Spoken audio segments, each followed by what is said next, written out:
Travelers with Air Canada are getting nervous. A deal is still not reached between the pilots and the company. Air Canada saying changes to flights could come sooner than a strike deadline of Wednesday morning, and the two sides are still far apart on scheduling and wages. Both sides say they are negotiating in good faith to keep the more than 100,000 Canadians who fly with Air Canada moving. So whether it's a walkout or a lockout, it is going to mean major disruptions. Christophe Hennebel is the Vice President of Corporate Communications at Air Canada, and he is joining us this morning from Montreal.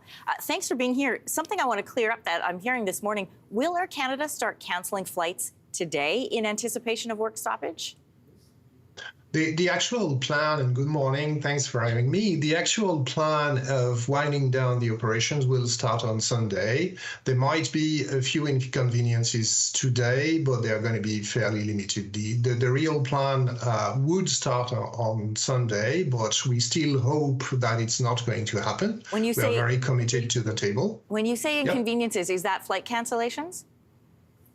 That it might be the case. We are hoping not. We could have some trips canceled for customers, but hopefully no flights.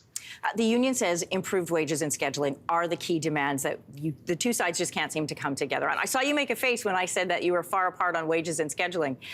The leader claims that 1,000 Air Canada pilots work second jobs to make ends meet. You've been meeting for 100 days now. How far apart, then, are Air Canada and the union, specifically on those two issues? I know you found common ground on 70% of the issues, but these are the two main ones. This is a sticking point.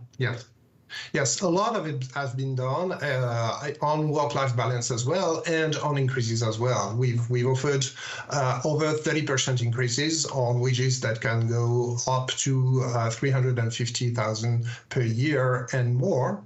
But we are unfortunately faced with unreasonable wage demands. So there's still a lot of conversations to be had. We are hoping very hard that this ground will be covered in the next 2 days to avoid a major disruption for our customers. Of course, that's our main concern today. You have asked the government to step in if there is work stoppage to keep things moving. However, the Prime Minister saying that he thinks the best course of negotiation is to have a private company negotiate with their unions. At what point do you want to see the government step in? Well, we completely agree that the best case scenario is a deal. So again, we are very committed. We are trying to reach a deal in whatever time is remaining in the next 2 days. What we're saying is, if that fails, because it takes two parties to reach a deal, right? If that fails, the government should be present to avoid that major disruption. I mean, we are talking about over 110,000 people a day who have plans and who will be severely inconvenienced if we get to that. What do people watching at home who have an upcoming flight with Air Canada need to know? Well, we've put up a goodwill policy since 2 weeks approximately, so people could change their flights if they want. If they don't want to do that, or if they haven't done so, and if we get into a disruption, then we'll do our best to protect them on another airline, to offer them another seat. Our teams are hard at work to find those alternative itineraries with other airlines, if possible. But we have to be realistic. There will just not be enough seats for everybody. Will they be charged for those changes? No, they will not, as long as we can find a seat for them. And if we can't, or if they elect not to accept that new itinerary, they will get a full refund. They will get a full refund. What about if there is work disruptions? We've watched this happen before. Even when people come back to work, there is days of backlog and catch up. What about the passengers who are caught in that backlog phase? Yeah, exactly. That's the thing. It's important to understand that there is no such thing as a short disruption. If we start winding down the operations, there will be inconveniences for days. So again, that's why we are trying very hard to avoid that.